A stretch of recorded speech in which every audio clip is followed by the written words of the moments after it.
Adventist Broadcasting Network, ABN.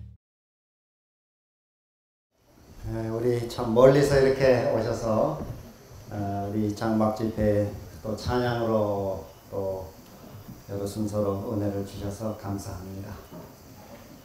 제가 지난 6월 초에 몽골에 가서 이렇게 잠깐 짧은 기간 지나면서 만났던 분들 또 다시 만나게 돼서 반갑고, 또 우리 박 목사님이 PMM 선교사로 넓은 지역에 가서 한 지역에 이렇게 교회를 맡아서 개척하고 또 이렇게 큰 수고를 하고 있습니다.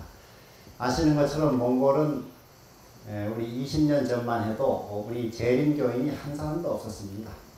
그런데 그곳에 초창기에 이 복음을 전했던 우리 미국 한 선교사와 또 조앤 팍이라고 하는 우리 재미교포 당시의 여청년이 초기에 들어가서 이 재림 기도를 전해서 현재로는 한 2천여 명의 우리 교인이 있습니다. 안식 교인이. 그리고 또 거기에 많은 청년들이 이 신학을 공부하고 목회자로 지금 상당히 교회가 부흥하는 가운데 있습니다. 이 박 목사님 지금 수고하는 교회 이제 건축을 위해서 이렇게 멀리까지 오셔서 우리에게 호소를 하셨는데, 여러분 마음에 성령께서 감동하시는 대로 또 희생하는 이 마음의 헌신을 가지고 또 후원을 하시면 또 큰 힘이 될 것이고, 또 여러분에게도 하나님께서 큰 은혜를 주시리라고 생각합니다. 또 하나님께서 우리 몽골의 우리 재림교회 사업을 더욱 크게 복을 주시기를 간절히 기원합니다. 오늘 하루 무더운 하루 어떻게 잘 보내셨습니까? 이렇게 정말 저녁까지 또 열심히 참석하셔서 말씀을 또 함께 상고하시는 여러분들의 모습을 통해서 저도 또 많은 은혜를 받고 함께 힘을 얻게 됩니다. 우리가 이렇게 가지는 이러한 모임이 영원한 하늘 본향까지 이어져서 우리가 하늘 유리바닷가에서 우리가 주님을 찬양하고 또 주님을 예배하는 그 자리에까지 이어지도록 하나님께서 우리의 발걸음을 계속적으로 인도하시고 또 도와주시기를 간절히 소망합니다. 오늘 저녁에는 우리 성령의 열매라는 주제로 같이 성경 말씀을 상고하겠습니다. 여러분 잘 아시니까 우리 갈라디아서 5장 22, 23절에 오직 성령의 열매는 함께 한번 외워보시겠습니까? 시작. 오직 성령의 열매는 사랑과 희락과 화평과 오래 참음과 자비와 양선과 충성과 온유와 절제니 이 같은 것을 금지할 법이 없느니라.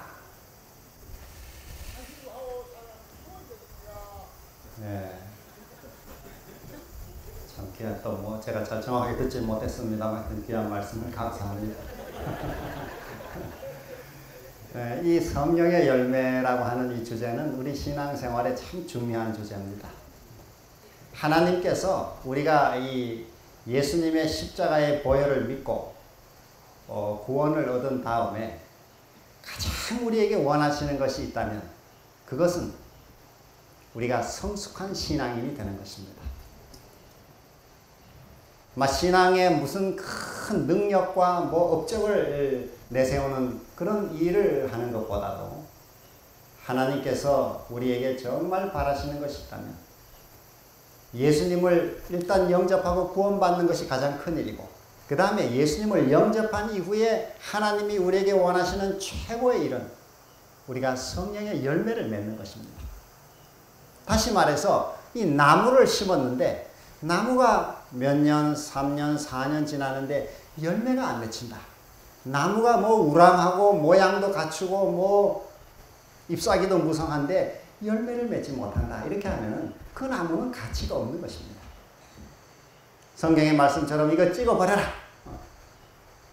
주님이 그러나 금년만 참아달라고 하듯이 우리의 신앙에서도 우리가 신앙생활을 나무에 비유한다면 이제 세월이 흘러서 신앙생활을 3년, 10년, 20년 또 오래 하신 분들은 정말 오랜 세월을 할 때 그 삶 속에 아름다운 성령의 열매가 주렁주렁 맺혀서 정말 보는 이들로 하여금 그리스도의 모습을 보게 하고 우리의 삶을 통해 그 은혜를 나누게 하는 이런 열매가 맺히지 않는다면 그 신앙은 뭔가 어딘가 문제가 있는 것입니다. 그건 뭔가 문제가 있는 것입니다. 그래서 오늘 우리의 신앙생활에 정말 중요한 부분이 이 신앙의 성숙, 다른 말로는 이걸 성령의 열매라고도 할 수 있습니다. 이 열매를 맺는 일에 대해서 함께 좀 생각해 보고자 합니다. 우리가 신앙생활을 하는 데 있어서 이 성숙을 이룬다, 그리스도인 삶이 이렇게 자라가고 아름답게 성숙된 신앙을 갖는다 하는 것은 참 저희 모두가 다 소망하는 것입니다. 물론 그런 성숙을 다 잘 맺고 계십니다만은 우리 삶의 이러한 성숙을 성경 가운데서 가장 많이 다루고 있는 책이 있다면 그것은 신약 성경의 야고보서입니다. 야고보서. 야고보서는 이게 5장으로 된 짧은 책이에요. 그런데 이 속에는 정말 귀중한 교훈들이 담겨 있습니다.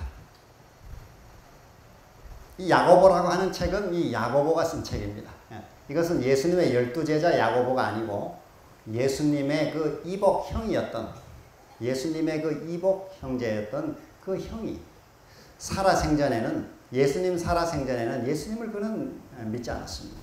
예수님을 괴롭게 하고 비방하고 또 예수를 따르지 않았지만 예수님이 돌아가신 이후에 그 형제들이 예수님을 믿고 예수님의 그런 귀한 가르침을 따라 살게 된 그 훌륭한 인물들이 됐습니다. 그 중에 한 사람이 이 야고보인데, 야고보는 초대교회의 예루살렘 교회의 회의의 의장으로서 일했던 지도자였습니다. 우리 사도 바울도 그의 글에 보면은 기둥같이 여기는 야고보와 또 게바라고 이렇게 베드로를 말할 정도로 그 당시의 지도자 가운데 한 사람이었어요. 이 야고보는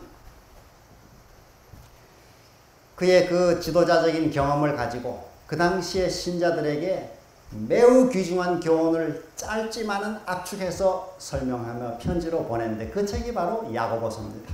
야고보서. 이 전에 내려오는 글에 의하면은 이 야고보는 기도를 참 많이 한 사람으로 알려집니다. 그래서 그 사람에 대한 별명이 붙었는데 그게 낙타무릎이라 이렇게 했어요. 낙타무릎. 이 야고보가 얼마나 기도를 많이 했는지 이 무릎이 낙타무릎처럼 됐다는 것입니다. 낙타무릎. 여러분 낙타무릎이 무슨 무릎입니까 그게? 완전히 자주 굽히고 자주 굽혀서 완전히 이 아주 구덕살이 이 가죽처럼 된 그런 낙타무릎의 사나이였다고 알려질 정도로 이 야고보는 참으로 기도를 많이 한 사람으로 알려져 있습니다. 그래서 야고보서 1장에도 너희 중에 누구든지 지혜가 부족하거든 모든 사람에게 후히 주시고 꾸짖지 아니하시는 하나님께 구하라. 그리하면 주시리라. 그리고 나서 이어지는 말씀이 오전에도 말씀드린 오직 믿음으로 구하고 조금도 의심하지 말라.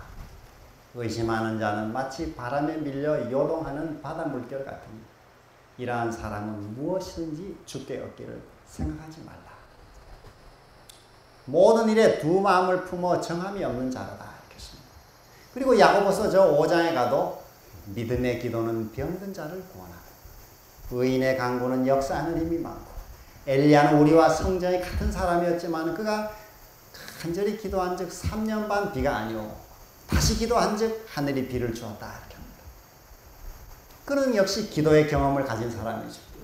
우리 삶이 다 평범합니다. 우리 모두는 다 평범한 사람이죠. 엘리야도 역시 평범한 사람이었다고 말하고 있습니다. 왜냐하면 그가 우리와 성정이 같은 사람이라 이렇게 했습니다. 그런데 어떻게 엘리야가 이 평범을 넘어서서 그런 비범한 하나님의 일꾼이 됐느냐? 그것이 바로 기도라는 것입니다. 기도. 그는 간절히 기도했더니 그의 기도의 응답으로 하늘이 3년 반이 닫히고 또 기도했더니 3년 반이 닫혔던 하늘이 열리고 비를 내렸다는 것입니다. 그런데 이 야고보는 그러한 경험을 가지고 우리 신앙생활의 가장 중요한 성숙의 문제를 다루고 있는데 그래서 야고보서를 읽으시면은 그 완전하다는 말이 참 많이 나옵니다. 완전. 우리말 번역으로는 온전하다고 되어 있는데 이게 텔레오스라는 말은 완전하다는 뜻입니다. 완전. 요즘 우리 교회 안에 이 완전주의 신앙을 가지고 믿는 분들이 있습니다. 완전. 이건 우리 재림교회 신학 안에서도 계속적인 논쟁이 아주 많이 되고 있습니다. 큰 두 줄기가 내려오고 있습니다. 그래서 열심히 믿는 분들 가운데는 그 열심히 조금 지나치거나 좀 잘못된 이해를 가져가지고 완전주의적인 신앙으로 기울어지는 분들이 있습니다. 그래서 이 모든 이 신앙에 뭔가 이 죄악들을 하나하나 내가 깨고 다 극복하면은 마침내 중보자 없이도 내가 설 수 있는 그런 위치에 이르게 된다고 하는 것이죠. 물론 그 신앙의 동기나 마음 자세를 저는 탓할 마음이 없습니다. 그러나 완전 자체는 성경에서 말하는 완전이라고 하는 것은 우리가 일반적으로 생각하는 완벽하다. 정말 어떤 흠도 점도 없이 완벽하다. 인간적인 관점에서 정말 이 사람은 완벽한 상태 지점에 도달했다. 그런 점을 말하는 것이 아닙니다. 신약 성경이나 구약 성경에서의 완전이라는 것은. 근데 완전이라는 것을 그렇게 이해하고 신앙하시면은 이 신앙생활이 참 힘든 일을 하게 되어 있습니다. 그렇게 믿고 신앙하시는 분들의 신앙생활을 들여다보면은 정말 철저히 합니다. 어떤 분들은 예언의 신에 이식을 하라 그랬기 때문에 막 이식 철저히 하고, 또 그 다음에 뭐 여러 이런 정말 규칙들을 준수해서 그 완전한 상태에 도달하려고 완벽에 이르려고 애를 씁니다. 그러나 인간 역사에서 정말 그런 완벽이라고 하는 지점에 도달한 사람이 있느냐? 아무도 없습니다. 아무도 없습니다. 또 성경이 이걸 우리에게 요구하느냐? 그걸 요구하는 것이 아닙니다. 물론 마태오 5장 48절에 너희 아버지의 온전하신 같이 너희도 온전하라. 물론 이 온전하라는 게 완전하라는 뜻입니다. 그러나 그 완전하라는 뜻이 그런 완벽에 이르라 이런 뜻이 아닙니다. 근데 성경을 우리 인간적으로 자꾸 이렇게 해석을 해가지고 읽게 되면은 이 신앙생활이 잘 아구가 맞지 않습니다. 예를 들면 창세기 6장 9절에 노아는 의인이요 당세 완전한 자라 이렇게 했습니다. 노아가 완전한 사람이라고 성경이 말씀했습니다. 정말 그렇다면은 우리가 인간적으로 생각하는 완벽이라면은 그 노아는 실수가 없어야 됩니다. 그러나 그 6장 너머에 9장을 넘어가면 6장에서 완전한 사람이라고 칭해준 그 노아가 술이 너무 취해가지고 벌거벗고 이렇게 망신하는 모습을 보게 됩니다. 그 완벽이 아니죠. 어떻게 그런 사람이 완전한 사람이라고 할 수 있습니까? 그래서 이 성경에서 완전하라 이런 뜻을 성경적으로 이해하는 것이 필요합니다. 우리가 신앙생활을 잘 하기 위해서는 이 성경에 나오는 용어나 이 개념들을 성경이 무엇이라고 말씀하는지 그 성경이 말하는 뜻으로 이해하시고 정리를 해야 이게 바른 신앙을 할 수가 있습니다. 예를 들면 죄, 율법, 의, 어제 아까 말씀드린 회개, 거룩, 완전 이런 여러 개념들을 성경이 말하는 뜻으로 이해하지 않고 죄 뭐 마음속으로는 뭐 좀 나쁜 생각하더라도 행동으로만 안 하면 죄인 아니다. 요즘 우리 교회 가운데 그런 분들이 있습니다. 뭐 각 시대의 대쟁투에 죄는 불법이라 이것이 죄에 대한 유일한 정의다 이렇게 했기 때문에 불법을 저지르지 않으면 자기는 죄인이 아니라고 생각하는 것입니다.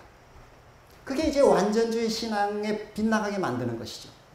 그래서 이 죄에 대한 바른 이해를 가져야 되고 율법도 그죠? 십계명, 이 하나님의 어떤 여러 이 계명을 율법이라고 이해하게 되면, 그 문자를 율법이라고 이해하게 되면은, 그 율법의 정신은 소홀히 한 채 글자만 지키면 자기는 율법을 지킨 것으로 생각하는 것입니다. 그게 옛날 바리새인들이 그렇게 생각했습니다. 그들은 안식일 시간 철저히 지켰고, 건강식 생활 철저히 했고, 11조 철저히 바쳤지만은, 그 율법의 정신, 바로 사랑을 실천하지 않았습니다. 예수님이 책망하신 것이죠. 예를 들어서 오늘 우리가 안식일에 교회 잘 가고 정말 교회 가서 11조도 잘 바치고 집에서 건강식 생활도 잘 하시고 하는데 그 교회 아무개 장로님 아무개 집사님과 이 원수 맺은 이 마음의 미움을 풀지 않고 계속 그 마음을 가지고 있으면서 교회 와서 저쪽은 보지 않고 딱 이렇게 이쪽 보고 예배하고 이렇게 하시면은 그거는 계명을 지키는 것이 아닙니다. 제가 단적으로 말씀드리면 그거는 10계명의 안식일 계명의 글자는 지켰지만은 그 계명의 정신이 되는 그 사랑을 지키지 않은 것입니다. 이게 지금 우리 남은 교회의 정말 중요한 부분이에요. 이 신앙을 빗나가게 만드는 것들이 이런 율법에 대한 이해를 성경적으로 이해하셔야 되고, 죄에 대해서도 마찬가지죠. 죄가 구약에서 예를 들어 살인하지 말라, 이런 사람을 직접 내가 죽이지 않으면 그 계명을 범한 것이 안 됐습니다. 구약에서. 그러나 신약에 우리 산상보원에 우리 보시면 형제를 미워하든지 형제를 욕하든지 그건 이미 마음에 살인한 것이라 이렇게 씁니다. 죄에 이것이 행동으로 하지 않더라도 이미 죄가 저 마음 깊은 뿌리까지 다 영향을 미친다는 것을 성경은 말씀하고 있습니다. 그래서 우리가 죄를 단지 행동으로 내가 짓지 않았다고 해서 나는 죄인이 아니다, 이렇게 생각하면 이 성경을 오해하는 것입니다. 이런 의, 죄, 율법, 여기에 또 완전이라는 것도 성경이 완전을 뭐라고 말씀하는지 그 완전에 따라서 우리가 완전을 이해해야 올바른 신앙으로 가게 되는 것이죠. 그래서 말씀드린 대로 너희 아버지의 온전하신 같이 너희도 온전하라. 이 똑같은 말씀을 누가복음 6장 36절에서는 너희 아버지의 자비하심 같이 너희도 자비하라 이렇게 했습니다. 결국 이 신약에서의 완전이라는 것은 이웃 사랑의 실천으로 드러나는 것을 말하고 있습니다. 구약에서의 완전은 자세히 읽어보면 노아는 하나님과 동행하였더니, 그래서 하나님과 동행하는, 하나님을 사랑하는 삶이 구약에서의 완전의 중요한 개념임을 알 수 있습니다. 그래서 사실 십계명이라는 것도 하나님을 사랑하고 이웃을 사랑하는 것 아니겠습니까? 그 삶 자체가 주님이 우리를 완전으로 인정하시는 것이죠. 완전으로. 노아는 완전한 사람이다, 하나님이 말씀하신 것이죠. 하나님이 완전했다 그러는데 우리가 그 사람 완전하지 않다, 이렇게 하면 이게 성경을 자기가 마음대로 해석하는 것이죠. 그러므로 오늘 우리가 이런 온전한 신앙, 다시 말해 이걸 성숙한 신앙이라고 부르는데, 이 성숙한 신앙으로 들어갈 수 있는 길이 뭐냐? 야고보서는 그 짧은 책에 한 몇 가지를 우리에게 말씀해 줍니다. 우리 한번 내가 완전한 신앙, 다시 말해 성숙한 신앙을 하고 있는가 아닌가 한번 여러분이 한번 스스로 이렇게 자가 진단을 한번 해보시길 바랍니다. 야고보서에 몇 가지 기준이 나와 있는데, 예를 들면은 야고보 1장 2절로 4절에 너희가 여러 가지 시험을 만나거든 온전히 기쁘게 여기라. 이는 너희 믿음의 시련이 인내를 만들어내는 줄 압니다. 인내를 온전히 이루라. 이는 너희로 온전하고 구비하여, 이게 완전하여, 온전하고 구비하여 조금도 부족함이 없게 하려 함이니라. 다시 말해서 이 성숙한 신앙인의 첫 번째 증거는 뭔가 하면은 정말 어려운 시련을 만날 때 믿음으로 잘 참을 수 있느냐, 이게 첫 번째 기준입니다. 뭐 평상시 모든 게 만사형통하고 잘 될 때 기뻐하고 참는 것은 별 어렵지 않습니다. 그러나 신앙을 생활을 해나가면서 그 믿음 때문에 어려운 시련을 당하고 경제적인 압박을 당하고 오해를 받고 누명을 쓰고 코너에 몰리고 정말 힘든 시간을 보낼 때라도 그 믿음이 하나님을 의지하고 그 모든 시련을 오래 참고 인내함으로 참을 수 있는 사람, 그런 사람은 성숙한 신앙입니다. 그건 성숙한 신앙입니다. 그러나 조금 손해보면 100원도 손해 안 보려고 하고 싸우고 따지고, 그 다음에 쉽게 분노하고, 그 다음 조금만 어려운 일 있으면 하나님 앞에 징징거리고 원망하고, 하나님 어디 계시냐고 이렇게 원망하고, 이러면 그 신앙이 아직 미성숙한 신앙이라고 하는 것이죠. 야고보서의 기준을 보면 그건 아직 미성숙한 신앙입니다. 오늘 우리가 이 성령의 열매를 같이 공부하면서 우리는 정말 성숙한 신앙으로 다 나가기를 소망하지 않습니까? 우리의 신앙이 점점 세월이 지날수록 이게 원숙한 이 성장의 아름다움을 드러내는 이 아름다운 열매를 맺는 길로 나가야 되겠습니다. 이게 정말 우리에게 필요합니다. 남은 교회를 부흥케 하는 일은 결국 그런 성령의 열매 맺는 성도들이 교회에 가득할 때 거기에 놀라운 부흥이 일어나는 것입니다. 왜냐하면 성령에 이제 공부하겠습니다만 성령의 그 중심 열매가 사랑입니다. 다시 말해 성령 충만이라는 것은 그 삶에 사랑이 충만하다는 것이고 그 삶에 사랑이 점점점 커진다는 것입니다. 내 마음에 용서할 수 있는 사람이 점점점 많이 늘어난다는 것이죠. 그 마음이 넓어진다는 것이죠. 이것이 진정한 성령의 충만이지, 성령 충만 받아서 내가 기적적인 능력을 행하고 사람들 앞에 과시하고 뭐 능력을 이렇게 행사하고 그런 것이 꼭 성령의 충만이 아닙니다. 자, 그래서 이 야고보서의 기준을 따라서 우리가 신앙의 성숙을 이루는 일은 때로 좀 주님을 믿고 살아가는 일에 어렵고 힘든 시련의 때가 있다 할지라도, 정말 답답하고 견디기 어려운 때를 만난다 할지라도, 우리가 그러한 때라도 정말 하나님의 이 신실하심을 붙잡고 의지하고 하나님의 말씀을 의지하고 정말 오래 주님 앞에 기도하면서 그 시련을 인내하면서 우리가 헤쳐나갈 수 있는 그런 우리 신앙의 열매를 맺어야 되겠습니다. 물론 이곳에 계신 분들은 다 그런 훌륭한 신앙을 하고 계신 분들입니다. 또 그런 분들이시기에 또 참석하신 것이죠. 왜 이런 삶의 시련이 있는가? 야고보서 1장에 보면은 야고보는 흩어져 있는 12지파에게 문안하노라. 그 흩어져 있는 하는 말이 이게 헬라 말로는 디아스포라라 이렇게 합니다. 디아스포라. 이 디아스포라라는 말을 여러분이 요즘 많이 쓰이니까 들어보셨죠? 이 디아 플러스 스포라 하는 말은 이 스포라는 씨앗이란 말이죠. 이렇게 흩어놓으신 씨앗이라 이런 뜻입니다. 요즘은 이걸 정치적인 용어로 유대인들이 자기 본국에 살지 않고 해외에 나가 살고 있는 유대인들을 가리켜 디아스포라라 이렇게 합니다. 세상에 흩어져 살아가는 그 디아스포라라 그러는데, 이 야고보는 이 흩어져 있는 이스라엘의 12지파에게 디아스포라에게 문안을 한다 이렇게 했습니다. 사실 저희 모두는 지금 영적으로 말하면 디아스포라입니다. 하나님께서 우리에게 복음의 씨앗을 심으시고 우리로 하여금 이 세상 곳곳에 흩어놓으셨습니다. 면목동에서 오셨든지 아니면 저쪽 회계동에서 오셨든지 아니면 청량리에서 오셨든지 뭐 묵동에서 오셨든지 어떻게 우연히 살다 보니 내가 뭐 묵동 가서 살게 됐다, 뭐 어디 저 별내 가서 살게 됐다, 그런 것이 아니라는 거죠. 하나님의 특별한 섭리로 우리 각자를 흩어진 씨앗으로 이 세상에 주님이 흩어놓으셨다는 것입니다. 왜 흩어놓으셨느냐? 그 흩어놓은 곳에서 생명의 역사를 다시 이루어서 더 많은 생명의 씨앗을 확산시키라고 하나님이 특별한 섭리로 우리를 흩어놓으신 것입니다. 우리는 그런 흩어놓은 씨앗들로 살아가는 것입니다. 그런데 이러한 흩어진 씨앗으로 살아가는 삶에는 반드시 고난이 따르게 되어 있습니다. 우리가 낯선 지방에 흩어진 씨앗으로 낯선 지방에 살면 다 그 지방 텃세가 있는 것이고 그 세상에서 미움을 받게 되는 것이죠. 그러므로 이 하나님의 백성들의 삶의 길에는 고난은 필수적으로 다가옵니다. 그렇지만은 하나님께서 우리의 삶을 붙드심을 믿고 그러한 삶 속에서도 불같은 시련이 올지라도 주님을 의지하고 믿음의 인내로 잘 참으라는 것이죠. 잘 참으라는 것입니다. 그렇게 참으면 우리는 인내로 아름다운 연단을 받아서 성숙한 열매를 맺게 된다는 것입니다. 그래서 신앙생활에 열매가 맺히는 분들을 보면은 그 삶의 많은 시련을 믿음으로 잘 극복한 분들임을 보게 됩니다.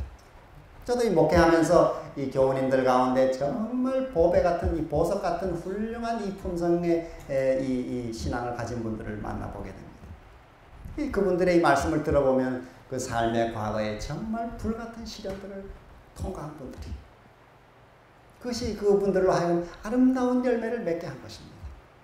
혹 우리 가운데 이런 신앙에 지금 어려운 시간을 보내고 계신 분들이 계시다면 하나님의 섭리 가운데 그 모든 것들이 다 합력하여 선을 이룸을 믿고 하나님의 은혜를 의지하고 믿음으로 또 이번에 우리 공부하신 성령의 충만한 은혜를 구하고 받음으로써 그 시련들을 인내로 잘 극복할 수 있기를 바랍니다. 그러면 우리 삶의 아름다운 성의 열매가 맺히게 되는 것입니다. 아마 때로는 너무 답답해서 정말 외나무 다리를 건너는 경험을 하시는 분들이 계실 것입니다. 아무도 이해할 수 없고 아무도 도와줄 수 없고 가족도 어떻게 할 수 없는 괴로운 시간들이 우리 삶에는 있을 수 있습니다. 그러나 주님은 우리를 아시고 우리를 또 그 가운데서 구원하시고 연단하시고 아름다운 열매를 맺게 하시는 분임을 우리는 기억하고 주님의 손길을 의지하면서 믿음의 시련을 당할 때 인내로 잘 극복하는 우리 성도들이 되시기를 바랍니다. 그런 성숙한 신앙을 갖게 되면은 우리가 마침내 통과하게 될 이 야곱의 환난이든 정말 어떤 앞으로의 시련도 통과할 힘을 얻게 되어 있습니다. 두 번째로 이 야고보는 이 신앙의 성숙을 무엇으로 우리에게 제시해주고 있는가 하면은 그 믿음의 행함이 있느냐, 다시 말해 그 신앙의 실천이 있느냐. 우리 야고보 2장 22절에도 그 믿음이 행함과 함께 일하고 행함으로써 믿음이 온전하게 되느니라. 여기 완전히 또 나옵니다. 텔레이오스. 그래서 우리 신앙이 성숙한 신앙인가 그렇지 않은가를 우리가 한번 구분해 볼 수 있는 것은 이 말만 하고 실천이 없는 신앙은 이게 미성숙한 신앙입니다. 뭐 신앙생활을 아무리 오래 하셨더라도 그냥 말만 그거 내가 다 알고 그거 다 알고 그거 다 믿는다고 하면서 생활에는 그 실천이 없다. 이거는 성숙한 신앙이 아닙니다. 성숙한 신앙이 아니죠. 우리는 우리 말에 실천이 뒷받침될 때에 그건 성숙한 신앙이라고 우리가 볼 수 있습니다. 야고보서 2장에도 아무개가 형제가 헐벗고 굶주리는데 뭐 많이 먹어라, 뭐 옷 많이 입고 따뜻하게 하라, 그렇게 하면서 실제로 먹을 걸 주거나 입을 걸 주지 않으면 그게 어떻게 믿음이라고 할 수 있느냐 했습니다. 너희 회당에 금가락지를 끼고 좋은 옷을 입고 들어온 사람이 있으면 여기 좋은 자리에 앉으시라고. 그 다음에 또 거지가 들어오면은 너는 저 내 발바닥에 앉든지 아무 데 앉아라. 이렇게 차별하면 그게 어떻게 성숙한 신앙이라고 할 수 있느냐 이렇겠습니다. 우리는 이 하나님의 말씀에 여러 말씀들을 배워가면서 그 말씀을 삶 속에 부단히 실천하는 행함이 있는 믿음이 되어야 합니다. 행함이 있는 믿음. 이 행함이 없는 믿음은 사실 그건 믿음이 아닙니다. 그거는 그저 지적인 동의죠. 지적인 동의. 머리로 인정하는 것이지 그게 실제 믿음이 아닙니다. 근데 지금 교회에서 일반 개신교회도 그렇고 많은 사람들이 이 머리로 동의하는 것을 믿음이라고 착각하고 있습니다. 삼위일체 그거 나 믿는다. 뭐 창조 믿는다. 뭐 십자가 대속 나는 다 인정한다. 그게 믿음이 아닙니다. 인정하는 것만으로는 믿음이 아니에요. 성경에서 믿음이라고 하는 것은 그 반드시 행함이 같이 들어 있습니다. 이 믿음과 행함은 이게 한 실체입니다. 한 실체의 다른 면이에요. 그래서 믿음은 있는데 행함이 없다. 그거는 참 믿음이 아닙니다. 행함이 없는 믿음, 순종이 없는 신앙, 이거는 온전한 신앙이라고 할 수가 없습니다. 간단히 말씀드리면 예수님을 믿는다 하는 것은 예수를 따른다 이런 뜻과 같습니다. 예수 믿음, 예수 따름이죠. 그러나 요즘에는 예수 믿음, 지식적으로 다 인정함, 이걸로 끝나는 경우가 많아요. 생활 속의 구체적인 현장에 들어가서는 실천을 안 하는 것입니다. 예수의 삶을 따라가지 않는 것이죠. 우리 오후 시간에 배운 대로 예수님이 우리 앞서 이른 아침에 여러 시간 기도하시고 그 기도를 통해 성령의 충만을 받으시고 그리고는 하루 종일 남을 위해 봉사하며 사셨다면 그 삶을 우리가 따라가야 되는데 부단히 그 길을 가야 되는데 뭐 아침에 기도도 안 하고 뭐 이 영적인 은혜도 받지 못하고 맹성맹성한 채로 하루를 시작해가지고 뭐 모든 게 다 이기적으로 자꾸 내 모으기만 하고 이렇게 돈도 긁어 모으고 뭐도 뭐 자기만 생각하고 산다면은 교회는 나가지만 이게 예수님을 따르는 것이냐? 그건 따르는 것이 아닙니다. 그거는 예수를 머리로만 인정하는 것이죠. 머리로. 그리고 교회만 왔다 갔다 하는 것이죠. 우리가 정말 성숙한 신앙으로 가기 위해서는 예수 믿음이라는 것은 예수 따름이라는 것과 같은 것이라는 걸 기억해야 되겠습니다. 그 예수의 삶이 무엇인지를 차주차주 생각하고 그 길을 부단히 가야 되는 것이죠. 내가 아직 못하는 부분은 더 기도하고 또다시 일어서고 그 길을 가도록 노력해야 되는 것이지 그냥 지식적으로 예수님 듣고 뭐 교회 가서 잠깐 설교 듣고 그리고 집에 와서는 내 멋대로 세상 사람들 가는 대로 똑같이 다 따라가고 똑같이 먹고 똑같이 즐기고 똑같이 시간을 보낸다면 그거 어찌 그리스도인이라고 할 수 있습니까? 그거는 맥이 없는 그리스도인이죠. 맥이 없는 그리스도인이죠. 정말 남은 교회가 진정한 부흥을 다시 원한다면 우리의 삶에 근본적으로 예수의 삶을 따르겠다는 결단과 실천이 있어야 할 것입니다. 거기에서 진정한 부흥이 일어날 것입니다. 자, 그래서 우리 야고보 2장의 말씀을 통해서 성숙한 신앙은 이 믿음의 실천이 있는 신앙. 다시 말해 순종과 행함이 있는 신앙이 성숙한 신앙이라는 것을 우리 기억해야 되겠습니다. 하나님께서 우리에게 은혜를 주셔서 우리의 신앙생활이 이런 성숙한 신앙으로 온전한 신앙으로 날마다 우리 더 나아갈 수 있게 되시기를 바랍니다. 우리가 사실은 뭘 실천해야 되느냐? 사실 또 구체적으로 뭘 실천해야 되느냐? 이렇게 따지고 들어가면은 좀 막막할 때가 있습니다. 뭐 우리 교회 목사님처럼 실천해야 되느냐? 아무개 또 훌륭한 장로님처럼 실천해야 되느냐? 여러분 고민할 필요가 없는 것은 그 어떤 사람도 우리의 모본으로 하나님이 주지 않으셨습니다. 그래서 우리가 이 실천을 뭘 할 것이냐 이렇게 생각하실 때 성령께서 우리 각자에게 이미 말씀한 그 빛이 있을 것입니다. 이미 깨달은 말씀이 있을 거예요. 거기서부터 출발하시면 됩니다. 한 가지 깨달음을 주셨다면 거기에 온전한 마음으로 순종하시면은 주님이 그 다음에 둘을 깨닫도록 인도해 주시고 둘을 깨달으면 또 셋을, 넷을 점점점 인도해 주십니다. 그래서 우리가 이미 받은 빛, 아는 빛에서부터 순종하기를 출발하시는 것이 중요한 것입니다. 아, 아무개 장로님 저렇게 하신다는데 나도 이만큼 해야 되냐. 여러분 그거 신경 쓸 필요 없습니다. 각자가 받은 처지에서 받은 빛을 따라 한 걸음 한 걸음 온전한 마음으로 순종의 길로 나가시면 거기에서 하나님이 역사가 나타나는 것입니다. 우리 그러한 순종의 길로 날마다 나아갈 수 있게 되시기를 간절히 바랍니다. 우리 세 번째로 야고보서의 기준을 보면은 이 온전한 사람은 어떤 사람인가? 우리 야고보 3장 1절 2절 보면 우리가 다 실수가 많으나 만일 말에 실수가 없는 자는 온전한 사람이라 이렇게 했어요. 야고보서의 완전한 그리스도인은 어떤 사람이냐? 이 말에 실수가 없는 사람이라 이렇게 했습니다. 이 혀가 정말 작은 우리 신체 기관이지만 이 혀를 우리가 제어하는 것이 참 어렵다 이렇게 했습니다. 우리 잠언에도 혀에 대한 말씀이 참 많이 나오죠. 그래서 이 신앙생활을 제가 하시는 분들 가만히 이렇게 좀 대화를 이렇게 들어보면은 신앙생활에 이 성숙한 신앙을 하시는 분들의 대화와 그렇지 않은 분들의 대화를 이렇게 들으면은 그 대화 내용이 다른 것을 볼 수 있습니다. 입만 열면 내가 남의 험담이 자꾸 나온다. 이렇게 하면 그 미성숙한 신앙입니다. 입만 열면 남의 어떤 흠이 자꾸 나온다. 그것이 마치 뭐 머리가 좋은 것 같고 남의 뭐 문제점을 잘 찾아내는 것 같고 비판을 잘하는 것 같지만은 그것은 성숙한 신앙이라고 할 수가 없습니다. 우리의 언어 생활이 순결해야 되겠습니다. 정말 남은 백성의 이 언어 생활이 달라져야 되겠습니다. 일반 우리 다른 세상의 여러 사람들의 풍조처럼 우리의 언어가 그저 그들과 비슷하다면 다를 것이 없다면 이거는 남은 백성이 구별됐다고 볼 수가 없습니다.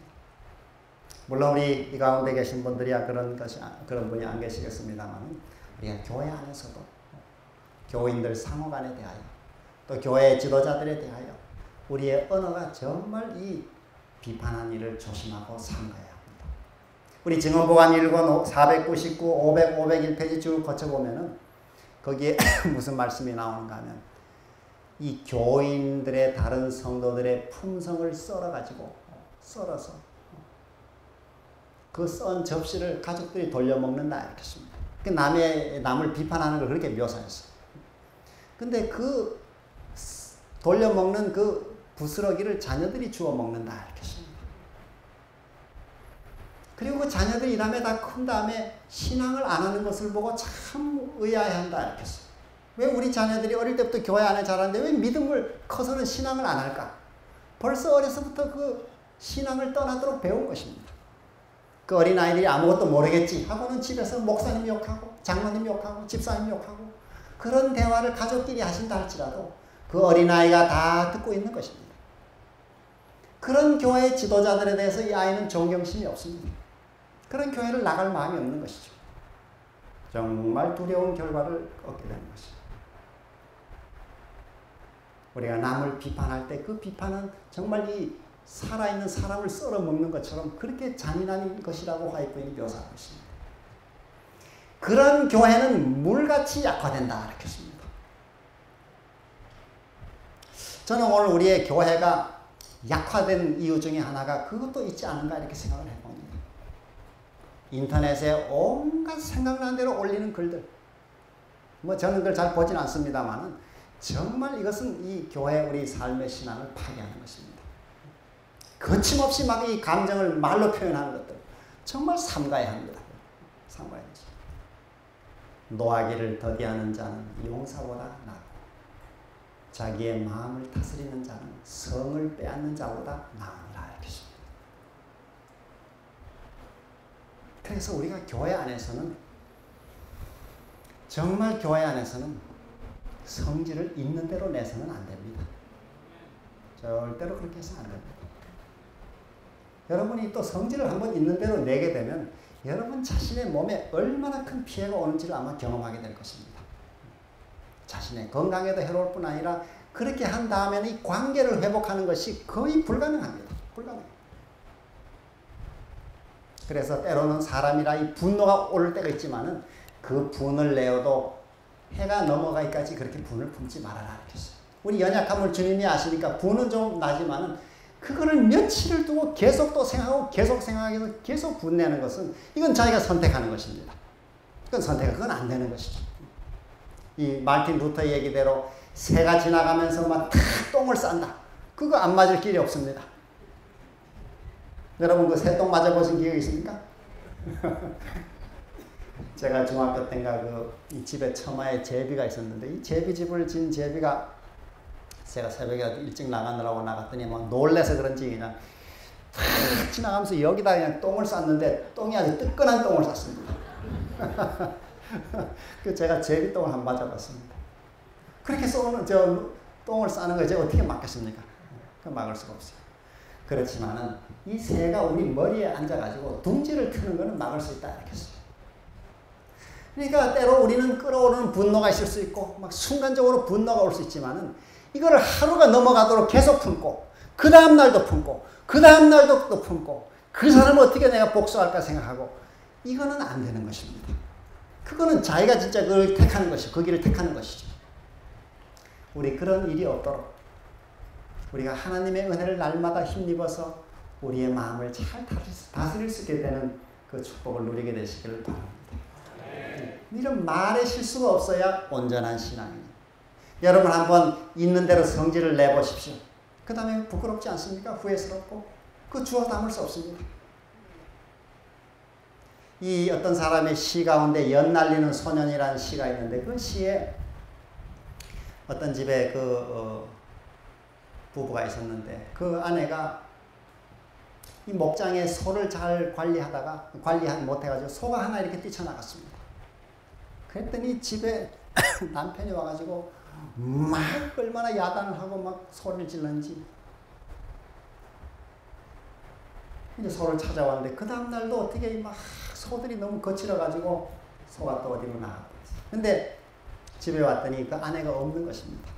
그 탁자 위에 메모가 있는데 그날 아주 폭풍이 심하게 쳤습니다. 이 폭풍에 내가 소가 어디 또 뛰쳐나가 소를 찾으러 나간다. 이러면서 그 메모가 적히고 부인이 없는 것입니다. 그 아내가 남편이 하도 소리 지르고 야단하니까 그게 또 무서워서 소를 이제 또 빨리 찾아오려고 이제 나갔는데 그 어두운 밤에 폭풍은 치고 천둥은 치고 캄캄한 밤에 어디로 갔는지 아내 걱정이 돼가지고 이 남편이 막 찾아다니는데 찾지를 못했습니다. 나중에 날이 새서 보니까 자기 아내가 그 소를 찾다 기진맥진하고 자기 집 앞에 죽어버렸습니다. 그 시에 이런 이야기가 나와요. 연 날리는 목동은 이 연을 날린 연줄을 당겨 다시 걷어들일 수 있지만 한번 입에서 낸 말은 다시 걷어들일 수 없네. 내가 그 말을 하지 않으므로 좀 어리석게 보이고 바보같이 보일지 몰라도 한번 입에서 꺼낸 말은 하나님도 어찌할 수 없으시네. 이렇게 했어요. 말에 실수가 없는 사람이 온전한 신앙이라 이렇게 했어요. 이 말에 실수가 없다는 것은 단지 뭐 말을 잘 참고 한다는 뜻이 아니라 이미 성령의 충만을 날마다 힘입어서 그 죄된 본성을 하나님의 은혜로 제어하고 사는 것을 말하는 것입니다. 거기에서 이 말의 통제가 되는 것이지 뭐 말을 잘하고 말주변이 좋다고 그런 뜻이 절대로 아닙니다. 우리 성령의 은혜를 힘입어서 우리 말에 실수가 없는 온전한 신앙의 길로 우리가 나아갈 수 있게 되시기를 바랍니다. 좀 교회에 우리 같이 지나시다 보면은 한 가족도 이게 다 다르서 서로가 다르기 때문에 얼마나 때로 부딪힐 때가 많습니까? 그 교회는 더하죠. 그런데 교회 우리 구성원들이 서로 다르다는 것이 서로가 하나님이 다 다르게 만드셨다는 것을 이해하고, 직원회에서든지 교회 어떤 봉사 모임에서든지 선교회에서든지 내 의견이 안 받아들인다고 그냥 피대를 내고 이렇게 하는 일을 우리가 삼가야 되겠습니다. 여기 계신 분들은 그런 분들이 한 번도 안 계실 것입니다. 자, 그래서 우리의 신앙생활이 교회 공동체가 그런 것이 좀 삼가서 훈훈해야지 그냥 이렇게 세상에 어디 정치판에 싸우는 것처럼 그냥 끝까지 내 주장이 먹혀야 된다고 생각하면은 그 미성숙한 신앙이라는 것을 오늘 좀 우리 기억해야 되겠습니다. 야고보서를 통해서 우리의 신앙이 좀 온전한 신앙으로 자꾸 나가야 되겠습니다. 제가 이렇게 온전한 신앙으로 가는 길이 하루아침에 된다 이런 것은 절대로 아닙니다.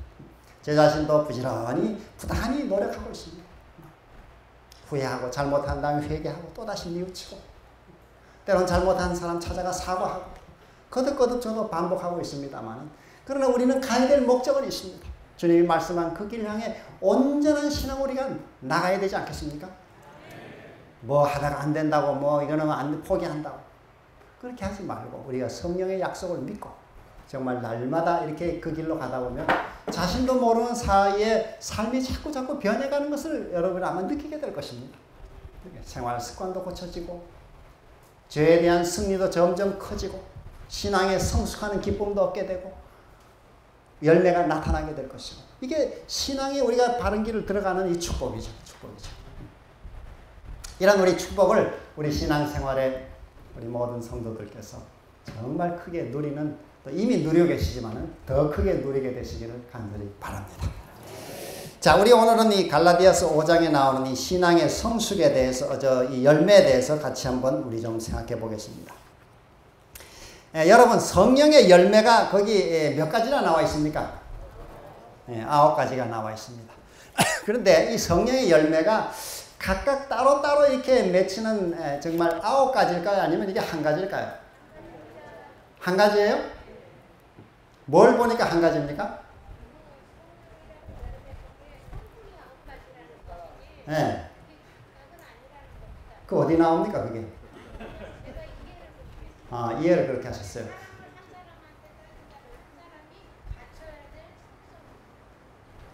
그 좋은 대답입니다만은 내가 마음대로 이해함으로 그렇게 된다 하면은 그런 거를 우리가 지가복음이라 이렇게 합니다. 좀 이제 과한 표현을 써서. 왜냐면 성경에 마태복음, 마가복음, 누가복음, 요한복음 있는데 어떤 사람들은 성경을 지멋대로 해석한 사람이 있어요. 그러나 우리 여기 집사님은 아주 옳은 해석을 하셨어요. 옳은 해석을 했는데, 근데 우리가 성경 해석에 항상 이 근거가 있어야 합니다. 성경을 해석할 때 내 느낌이 그렇다. 그럼 자기 느낌이 기준이 되는 것이죠. 근데 느낌보다는 조금 더 그 느낌을 성경과 예언의 신의 기초를 찾아서 이해하는 것이 확인이 안 돼요. 그래서 좋은 말씀입니다. 제가 우리 집사님이 절대로 지가 복음이라는 뜻이 아니고 아니 이제 일반적으로 지가 복음을 주장하는 사람들이 많이 있습니다. 그런 거 우리가 피합니다만은 이 갈라디아서 5장 22절에 오직 성령의 열매는 하는 그 헬라 말의 카르포스라는 말인데, 이 카르포스라는 말이 단수로 되어 있습니다. 열매가 이제 하나라는 것이죠. 오직 성령의 열매들은 이렇다 이렇게 하면 우리가 이게 복수라고 이해하겠지만은 9가지라고 이해하겠지만은 오직 성령의 그 열매는 한 가지를 말하고 있어요.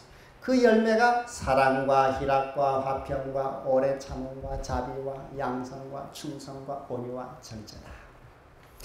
우리가 우리 집사님 정확하게 말씀하셨는데, 이 성령의 열매가 한 가지임을 확인할 수 있는 다른 성경 말씀은 우리 고린도전서 13장 사랑장이라고 알려진 그 사랑장에 보면은, 여러분 한번 잘 보세요. 거기 사랑은 뭐라 그럽니까? 오래 참고. 여러분 성령의 열매 가운데 오래 참고 있어요, 없어요? 있죠. 성령의 열매는 사랑과 희락과 화평과 오래 참음. 이 오래 참음이 있어요. 그래서 사실 이 사랑이 오래 참는 것이라고 바울은 말하고 있어요. 같은 거라는 거죠. 또 사랑은 온유하며, 이 온유라는 게 성령의 열매에 들어있습니까, 없습니까? 들어있죠. 사랑은 온유와 같은 거라는 거죠.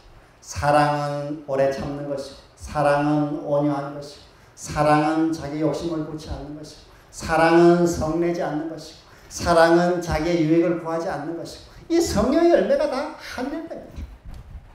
그러면 이게 한 열매라고 하는 것이 중요한 것은 뭔가 하면, 내가 사랑의 열매는 맺는데 절제 열매는 못 맺는다. 있을 수 있습니까? 없습니까? 어떻습니까? 내가 사랑의 열매는 맺는데 온유의 열매는 못 맺는다. 있을 수 있어요? 없어요? 또 내가 뭐 충성의 열매는 맺는데 사랑의 열매는 안 맺힌다. 그 있을 수 있습니까? 없습니까? 오늘 우리의 현실 생활에서 그런 경우가 있어요? 없어요? 있을 수 있죠. 아까 마르다와 같이 막 충성되고 일은 열심히 하는데 그 마음에 때로는 막 이 사랑이 충만하지 못한 경우가 있을 수 있습니다. 그런 열매는 아까 말씀드린 대로 아직 좀 덜 익은 것이죠. 설익은 미성숙한 신앙이죠. 미성숙한 신앙. 그래서 저희가 사실 다 미성숙한 상태, 지금 성숙을 향해 가고 있습니다. 온전한 이 열매를 향해서. 그래서 우리가 아직도 열매가 정말 이 복숭아가 정말 이렇게 붉은 색깔로 가득 이렇게 참 온전하게 완전히 익기 전에 뭐 푸릇푸릇하고 또는 좀 붉은 게 조금 있고 이렇게 덜 익은 경우가 있고 시퍼른 경우가 있고 이렇게 하듯이 우리 삶에 이 열매가 아직 덜 익은 상태일 수 있지만은 우리가 성령과 늘 교제하면서 온전한 열매로, 성숙한 열매로 우리가 날마다 나아간다면은 그 하나님의 은혜 가운데 그 삶은 온전한 사람입니다. 우리 엘렌 G. 화이트 말씀에도 매 단계 우리는 온전할 수 있다 이렇게 했어요. 이게 온전하다는 것이 하나님께서 그렇게 은혜로 인정하시는 것이지 뭐 내가 완벽해졌기 때문에 이게 완전한 신앙이다 이런 것은 아닙니다. 거룩도 마찬가지 아니겠어요? 우리가 하나님의 그 거룩하신 같이 인간이 거룩해, 너희도 거룩하라 할 때 어떻게 인간이 스스로 거룩할 수가 있습니까? 얼마만한 상태에 있으면 우리가 거룩하다고 할 수 있습니까? 그것도 역시 오직 너희는 택하신 족속이요 왕같은 제사장이요 거룩한 나라요 그의 소유된 백성이니 우리를 주님이 거룩으로 구별하고 인정해 주는 것이죠. 의도 마찬가지고. 그래서 이 성하든 칭의든 이게 다 수동태입니다. 내가 스스로 뭐 능동적으로 의로워지고 거룩해지고 이런 것이 있을 수 없어요. 의롭게 함을 해주시고 의롭다 칭해 주시고 의롭다함을 받는 것이지 내가 의로워지는 것이 아닙니다. 그래서 우리가 이 완전주의 신앙이 때로는 겉으로 보면 매우 열심히 있고 잘 믿는 것처럼 보이지만 이게 신학적으로 문제가 있는 이 신앙은 결국 쭉 가다 보면 끝에 가면 빗나가게 되어 있습니다. 그래서 이 완전주의 신앙에 빠진 분들의 이 특징을 보면은 그 얼굴에 기쁨이 없습니다. 참된 평안이 없어요. 항상 긴장이 쌓여있고 뭔가 더 잘 믿어야 된다는 항상 이런 그 압박감 속에서 그리고 남이 제대로 믿지 않는 것에 대해서 참을 수가 없어요. 항상 정죄하고 비판하고 글이나 말이 항상 비판적이고 그 자체에 문제가 있는 것입니다. 그러면서 본인은 굉장히 잘 믿고 있다고 생각합니다. 이렇게. 왜 암흑에는 음식물 개혁 안 하고 있는가? 암흑의 목사님은 또 왜 이렇게 하고 있느냐? 계속 입만 열면 비판입니다. 입만 열면 비판. 제가 저 시골에 있는 집회를 가끔 가보면은 입만 열면 그렇게 비판하는 분들이 교회 지도자들이 뭐 어떠고 계속 비판합니다. 그런데 그 비판하는 분의 마음 자세가 벌써 병든 것입니다. 우리 산상보원의 말씀에도 내 눈 속에 있는 들보는 보지 못하고 형제에 있는 티는 보느냐 하는데 그 해석을 하기를 남의 잘못이 티끌만 하다면 그 남의 허물을 주목하고 들추어내는 그 사람의 망가지는 품성은 들보와 같다 하는 것입니다. 그만큼 해로운 것이죠. 남을 비판하는 것 자체가 자기 그렇게 해로운 것입니다. 근데 자기는 마치 교회를 위해서 뭐 굉장히 비판하는 것이 잘하는 것으로 착각하고 있습니다. 그 절대로 그건 잘하는 거 아닙니다. 우리 이 시간 이번 집회들을 통해 말씀드린 대로 정말 골방에 들어가서 정말 지도자의 어떤 문제가 여러분 깨달으신 게 있다면 그걸 남에게 옮기지 말고 여러분 개인의 골방에 들어가셔서 몇 시간 좀 기도해 보십시오. 그 지도자를 위해서 교회를 위해 한번 기도해 보세요. 그 길을 가는 것이 훨씬 올바른 신앙의 길을 가는 것입니다. 그 신앙의 성수의 길을 올바로 가는 것입니다. 그러나 남의 허물을 보고 입을 참지 못한 것입니다. 이 사람 얘기하고 저 사람 얘기하고 저 사람 얘기하고 그 소문에 소문이 번져가지고 이게 또 어떤 때는 또 증폭이 되고 이 교회를 파괴하는 것이죠. 남은 교회 안에 정말 이 말을 조심하고 삼가는 이게 정말 필요합니다. 정말 필요해요. 정말 필요해요. 우리 함께 오늘 자리하신 우리 모든 성도들께서는 그런 이야기를 들으시더라도 그걸 옮기지 말고 그분들을 위해서 간절히 기도하는 우리 성도들이 되시기를 간절히 바랍니다. 남은 교회 안에 정말 이런 사랑의 훈훈함과 용서가 있어야 합니다. 우리가 다 허물을 들추고 비판하기 시작하면 이 교회 안에 남아있을 사람이 누가 있습니까? 우리의 죄된 이 인간의 내면을 들추면 어떤 인간도 비판을 받지 않을 사람이 없습니다. 우리가 하나님의 은혜로 값없이 이 죄인이 용서받았듯이 우리도 그 하나님의 사랑을 힘입어서 우리가 형제를 사랑하고 용서, 위하여 기도하는 것이 올바른 신앙의 자세인 것이죠. 그때 우리 가정이든 교회든 정말 하나님의 사랑의 은혜를 우리가 체험하게 될 것입니다. 자, 그래서 이 성령의 열매, 이것은 전체가 다 이렇게 골고루 균형지게 이것이 이제 맺혀져야 되는 것이죠. 사랑과 희락과 화평과 오래 참음과 자비와 양선과 충성과 온유와 절제. 여러분 아침에 기도하실 때 기도 시간이 좀 이렇게 할 말씀이 없어가지고 기도 시간은 좀 보내는데 어떻게 오래 기도할 수 있나 생각할 때 이 성령의 열매도 하나하나 묵상하셔도 참 좋습니다. 성령의 열매.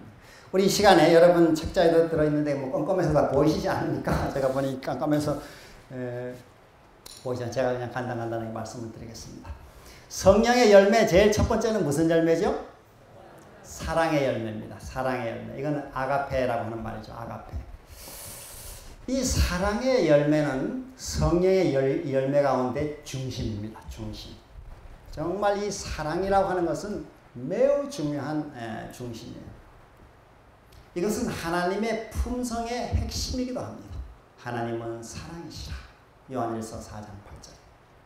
또 하나님의 율법의 본질도 무엇입니까? 사랑이죠. 로마서 13장 10절. 이러므로 사랑은 율법의 완성입니다. 우리가 십계명을 우리가 아무리 글자를 이렇게 따져도 그 본질인 사랑이 그 속에 들어가 있지 않으면 그것은 율법을 온전하게 지키는 것이 아닙니다.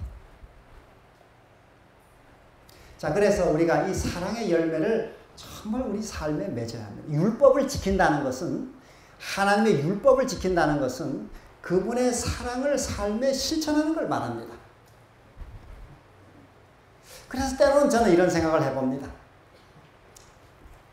일요일을 안식일로 아직 잘 깨닫지 못하고 잘못 알고 일요일을 예배하는 신자가 하나님의 율법의 사랑을 그 삶의 진정으로 실천하고 살 때 제7일 토요일을 바르게 깨닫긴 하지만은 그 삶 속에 형제에 대한 미움을 가지고 그냥 살아가는 신자보다 어느 쪽이 더 율법을 잘 지킨다고 할 수 있습니까? 대답하기 곤란하죠. 그러나 한번 생각해 보십시오. 용이 분노하여 돌아가서 그 여자의 남은 자손, 곧 하나님의 계명을 지키며 예수의 증거를 가진 자들로 더불어 싸우려고 바다 모래 위에 서더라 할 때에 그 용이 분노하는 남은 백성은 하나님의 계명을 지키는 백성이지 제7일 문자로 지키며 이렇게 안 되어 있습니다. 성경 속에. 이 여자의 남은 자손, 우리는 제7일만 지키면 무조건 여자의 남은 자손이라고 생각할지 모르지만은 하나님의 제7일을 올바로 지킬 뿐 아니라 하나님의 계명을 지키는 사람들입니다. 그 하나님의 계명이란 무엇입니까? 더 깊이 따지면 하나님을 사랑하고 이웃을 사랑하는 것이고, 그것도 더 압축하면은 사랑이 율법의 완성이라고 하는 그 무아의 사랑, 아가페 사랑, 자기 희생의 사랑을 삶 속에 실천하고 살아가는 사람들이 참 남은 백성이지, 그 사랑의 실천은 없으면서 제7일에 토요일에 교회만 와서 예배드린다, 그러므로 계명을 다 지켰다, 그거는 정말 큰 착각입니다. 근데 그렇게 생각하는 분들이 꽤 있습니다.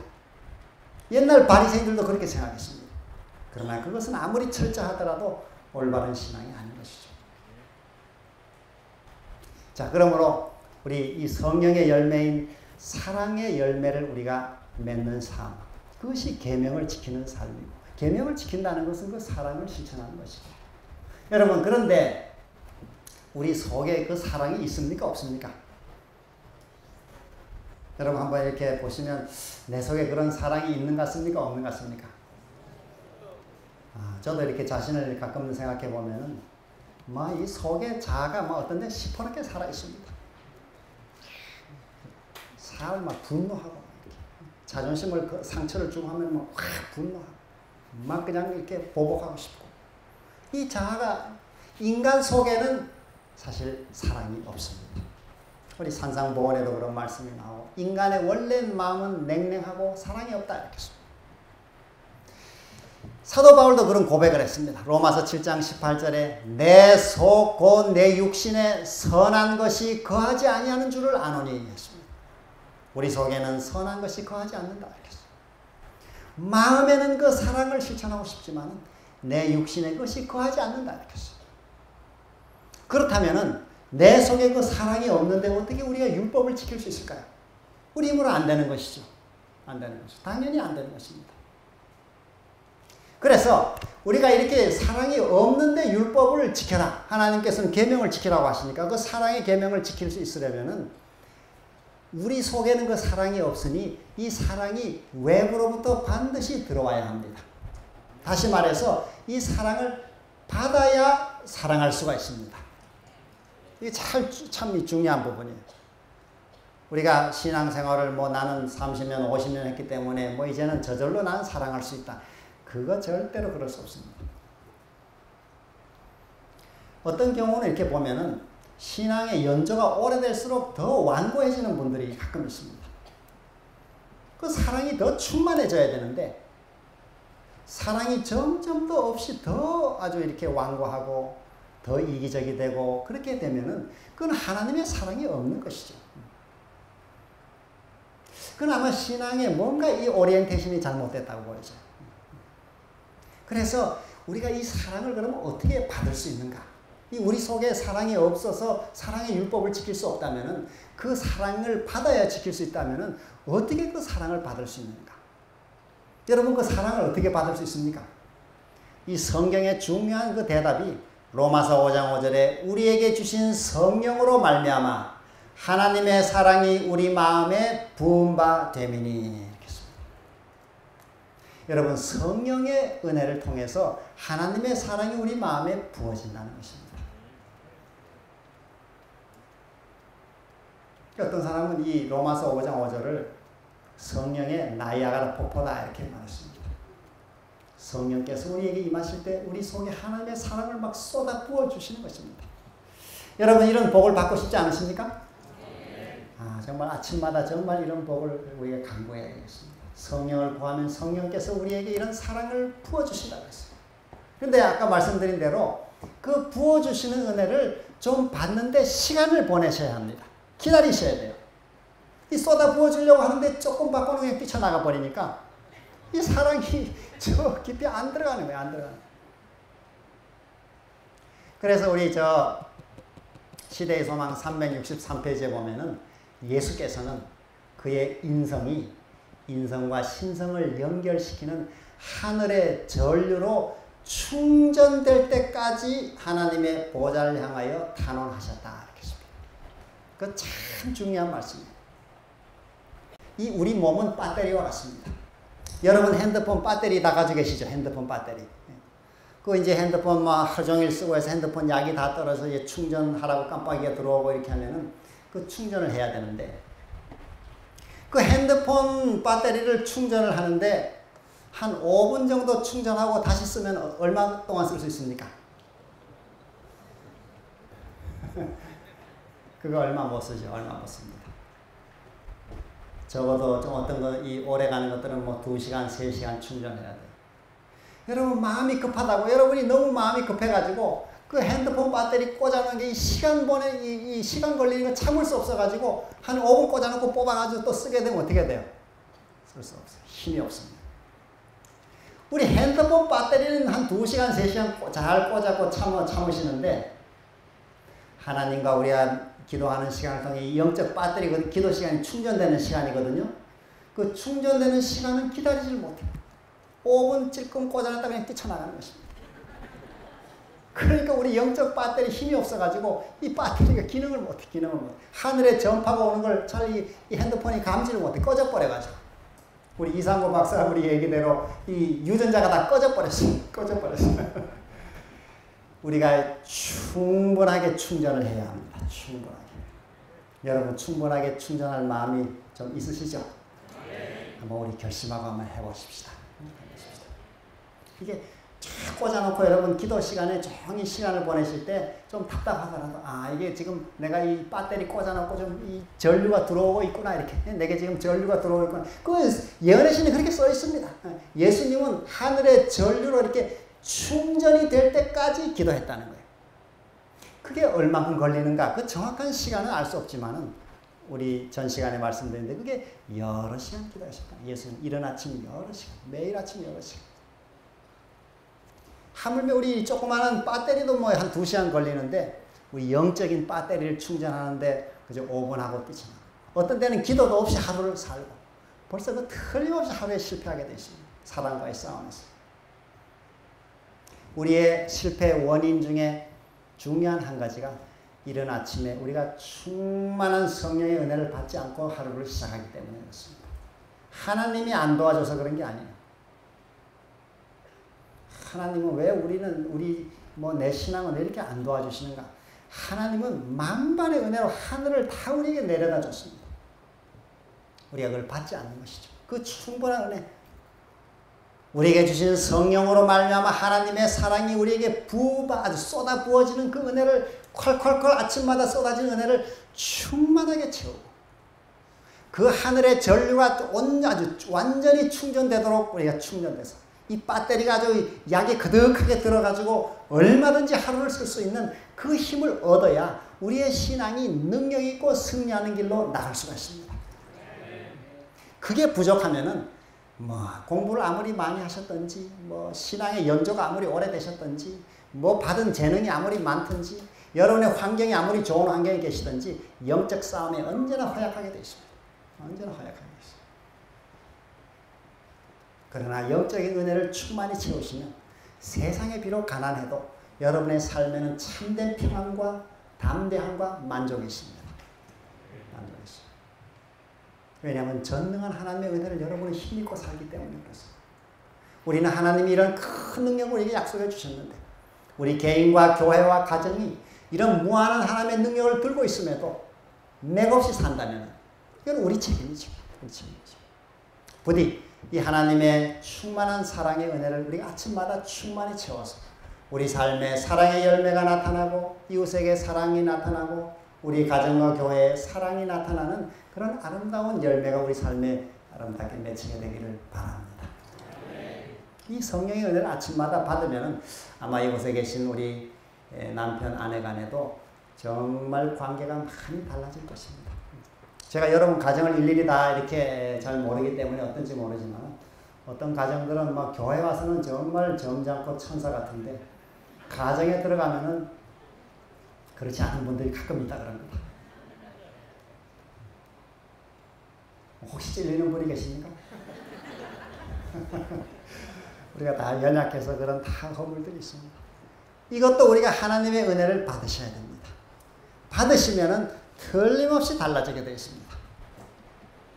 또 어떤 가정은 부모 자녀 간의 관계가 막혀가지고 대화가 안 되는 가정들이 있습니다. 자녀는 부모에 대해서 원한을 가지고 부모는 자녀를 괘씸하게 생각하고 대화가 안 돼요. 그리고 평생 가는 경우가 있어요. 미국에서 가끔 이 무슨 아버지 학교 이런 세미나 하는 거 보면은 그 70, 80대 노인이 60대 아들하고 그 몇십 년간의 그 막혔던 관계를 이렇게 서로 안아주고 용서하고 용서 구하는 그런 장면들이 가끔 있습니다. 그 미국 사람들도 그렇게 사는 가정들이 많아요. 미국 사람들은 다 대화 잘하는 것 같은데 그렇지 않은 가정들이 많아요. 한국도 그런 가정들이 많이 있을 거예요. 특별히 유교 문화 가운데서. 그래서 정말 이 남에게 얘기하지 않고 뭐 하지만 아주 서로가 막막한 이런 관계를, 힘든 관계를 보내는 분들이 있습니다. 여기에도 하나님의 사랑의 충만을 우리가 아침마다 받으면 그 문제도 점점점 해결되게 되어 있습니다. 우리 가정 안에서 먼저 성령의 열매가 나타나야 되겠습니다. 시어머니와 며느리 관계에서도 마찬가지입니다. 정말 힘든 관계죠. 인간관계에서. 이 고부 간의 관계라는 건 힘든 관계.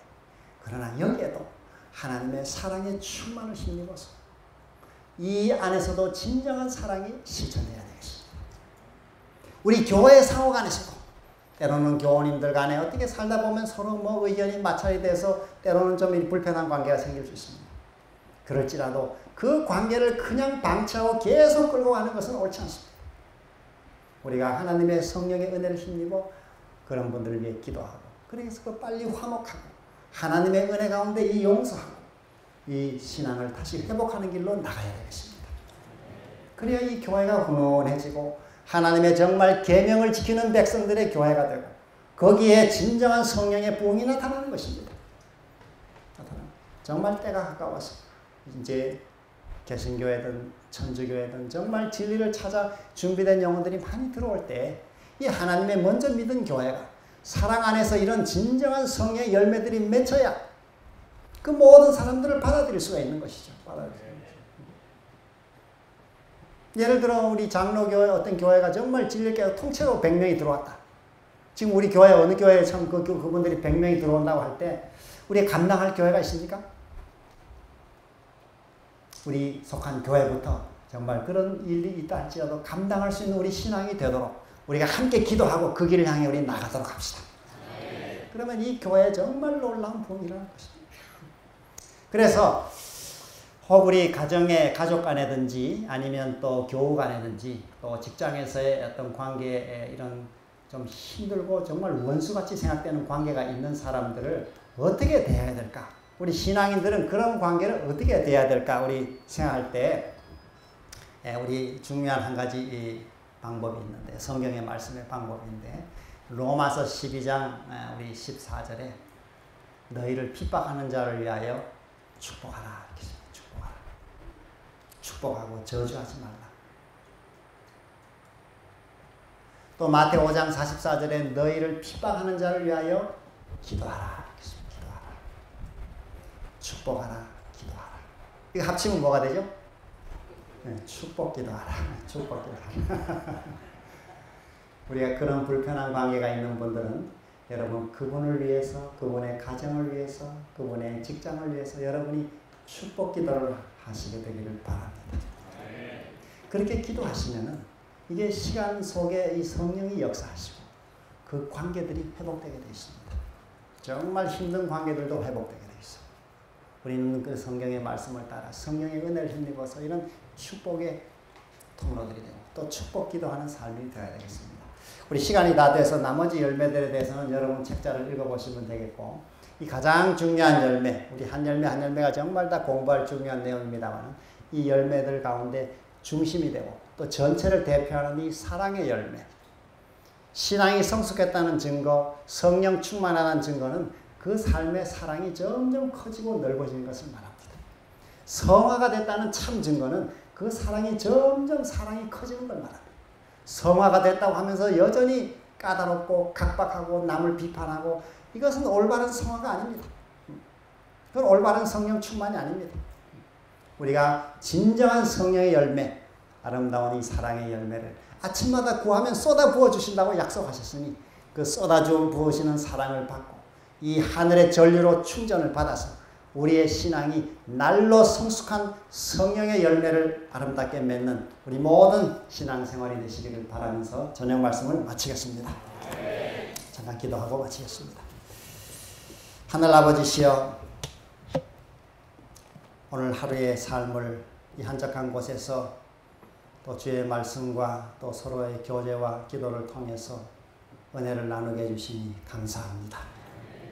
이 저녁에 함께 살핀 성령의 아름다운 열매를 우리에게 권하시고 또 그 열매를 맺게 해주신다고 약속하셨습니다. 우리가 이 성령의 은혜를 구하고 또 아침마다 그 쏟아내리시는 사랑을 받고 또 하늘의 전류로 충전되도록 날마다 우리 자신을 주님 앞에 조용히 엎드려 기도하고 그리하여 우리의 신앙이 날로 성숙한 신앙으로 나아가도록 인도해 주시옵소서. 우리 모든 성도들의 삶을 하나님께서 크게 복을 주셔서 우리 정말 마음에 소원하는 대로 주님과 오래오래 기도하는 은혜의 자리에 머무는 그런 아름다운 시간을 우리 삶에 점점 더 많이 가지도록 복을 내려 주시옵소서. 우리 자신과 교회와 가정을 위해서 기도하게 하시고 정말 이 남은 교회의 부흥을 위해서 함께 눈물로 기도하게 도와주시고 우리 속에 간절한 기도의 영을 부어주셔서 정말 우리가 합심하여 기도함으로 이 남은 교회가 세상을 크게 밝게 하는 놀라운 부흥의 역사를 이루도록 복을 내려 주시옵소서. 우리 가운데 여러 마음의 부담과 상처와 또 힘든 시련을 가진 분들 계시면 하나님께서 그 모든 시련을 능히 감당할 힘과 은혜와 해칠 길을 주시고 그리하여 그 모든 시련이 다 변하여 그 삶에 큰 복이 되도록 은혜를 내려 주시옵소서. 이제는 우리 남은 시간도 함께 해주시고 또 편히 쉬게 하시고 새날을 다 기쁨으로 맡겨주시기를 예수님의 이름으로 기도합니다.